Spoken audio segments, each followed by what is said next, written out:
ভারতে মাওবাদী দমনের নামে চালানো বিচার বহির্ভূত হত্যাপন্থের আহ্বান জানিয়েছে দেশটির 5টি বাম দল। ভারতের প্রধানমন্ত্রী নরেন্দ্র মোদীর প্রতি এই আহ্বান জানিয়েছে তারা। অন্যদিকে মানবাধিকার সংগঠনগুলোর অভিযোগ, মাওবাদীদের নিরাপত্তা হেফাজতে নির্যাতন করে হত্যা করা হচ্ছে। গত সোমবার 9 জুন এক প্রতিবেদনে এই তথ্য জানিয়েছে ভারতীয় সংবাদ মাধ্যম দ্য ওয়াল।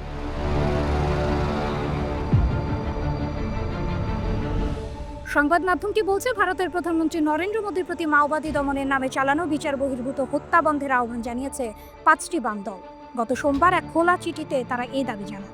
চিঠিতে স্বাক্ষরকারী দলগুলো হচ্ছে Communist Party of India CPI, Communist Party of India মার্ক্সবাদী CPIM, Communist Party of India মার্ক্সবাদী লেনিনবাদী Liberation, Revolutionary Socialist Party RSP, All India Forward Bloc AIF। চিঠিতে তারা ছত্তিশগড়ের আদিবাসীদের প্রতি নির্বিচারে বৈরী মনোভাব পোষণকারী সামরিক দৃষ্টিভঙ্গি পরিহারের অনুরোধ জানান এবং অপারেশন কাগারের নামে চলা বিচার বহির্ভূত হত্যা অবিলম্বে বন্ধ করতে বলেন। ভারতের এই বাম দলগুলো বলছে, ছত্তিশগড়ে আটক হওয়া একাধিক মাওবাদী এখনও নিরাপত্তা বাহিনীর হেফাজতে রয়েছে। তাদের আদালতে পেশ করে আইনি প্রক্রিয়ায় বিচার নিশ্চিত করা উচিত।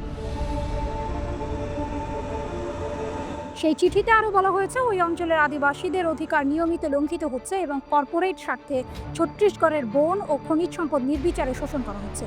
এরই আড়ালে এলাকায় সামরিকীকরণ ঘটছে বলে তারা আশঙ্কা প্রকাশ করেন। চিঠিতে ভারতের কেন্দ্রীয় ও ছত্তিশগড় সরকারের সমালোচনা করে বলা হয়, মাওবাদীদের আলোচনার আহ্বান সরকার গুরুত্ব দেয়নি।